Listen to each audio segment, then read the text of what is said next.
Здравейте, хора! Втора част правим на тренирането. Най-важното, първото е тренировката, т.е. загрявката. И да не направим контузии. Така че почваме така. Разгряване на китките. Въртиме на кръг. Може на където искате. Вие ги правите по серия, аз само показвам. Сега почваме.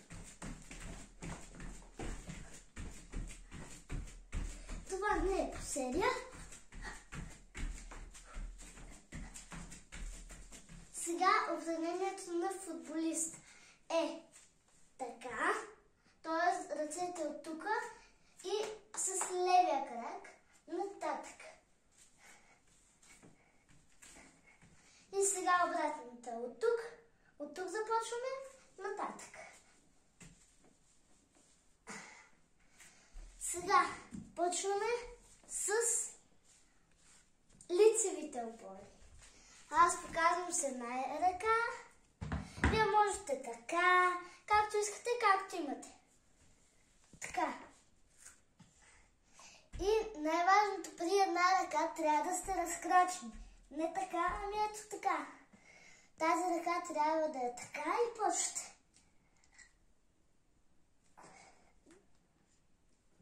Колкото можете. И правилно с тези се правят така. Горе-долу е толкова широчина и този път не е разкрачен, ами е така. Нормално. До-долу.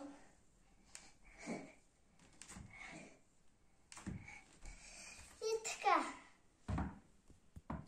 И също се отнася на не с тези, ето така, нормално. Вземаме еластика. И сега хващаме го така. Моите гирчики са по 2 кг, защото иначе трябва да вдигам догоре. Хващаме така. Хващаме и с тази ръка същото. Оп, обратната. Мисля, че съм с шматка.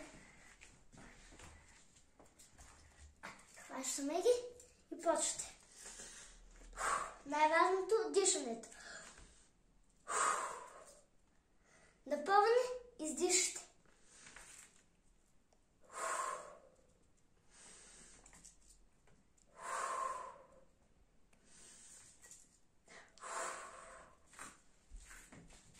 Оставяме ги.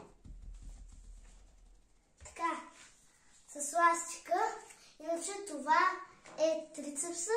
Не така. Не се показва така трицепс. Така, до ръката. Това е бицепс, свивате. Трицепс и спъвате. Така, вземаме еластика и почваме за гръб. Тази част ще тренираме повече за трицепс. И сега, трябва да е изправен гърба. Не така да ги правите. Изправен гърба. Така се получават най-добри упражненията. Т.е. с ластика. Т.е. с това упражнение. Колкото можете назад.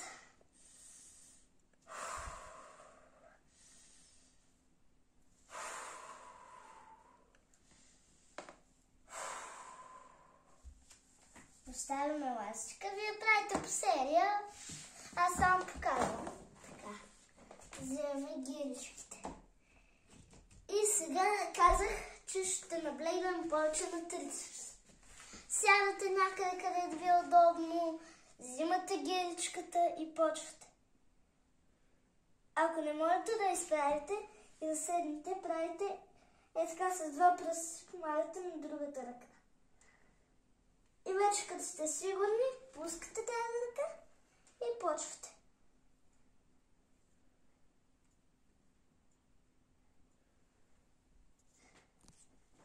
Най-важно е дишането.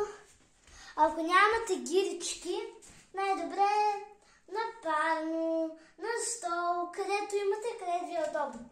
Хващате се така, краката горе-долу тук. И ръцете не така, толкова. И правите се, едно искате да бутите, но и си помагате с главата.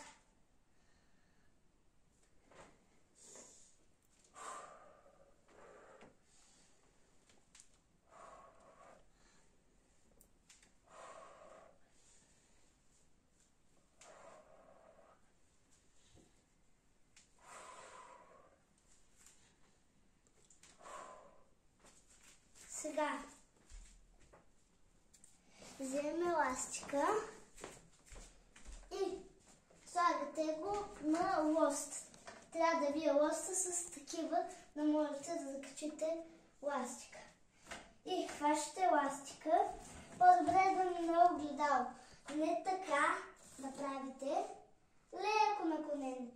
Ако падате, ластика ви държи или се хващате за лоста. И правите. Хоп.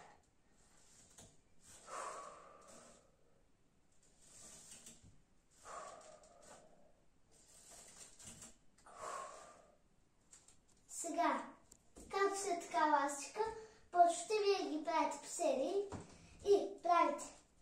Качвате си кръка на ластика, хващате се и вече другия крак е лесно.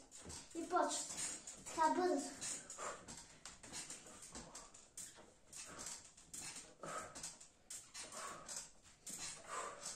И вече като падате е лесно. Хоп. Откачваме ластика. Откачваме, казах. Фърляме това. И това е надхват, това е подхват. И това е широк хват. С надхват. Това е широк хват с подхват. И правите така, краката на хикс. И почвате да се набирате с надхват сега. Сега с подхват. Хоп. Набирате се. И сега лагате къде ви е удобно. Така. И правите коремни преси с гирички. Оп. Не ръцете така, ще ви заболи от гиричката. Почвате. Хоп. Хоп. Хоп. Хоп. Хоп. И хоп. Оставим гиричките. И вземем. Аз го казвам колелото на късмета, защото... Що не е колело на късмета? Защото хем не ги правиш правилно, хем ги правиш правилно на късмети. Лагате. Така. И така. Дигате краката. И правите така. Вече не трябва да ви се спуска корема надолу, не трябва да опирате земята.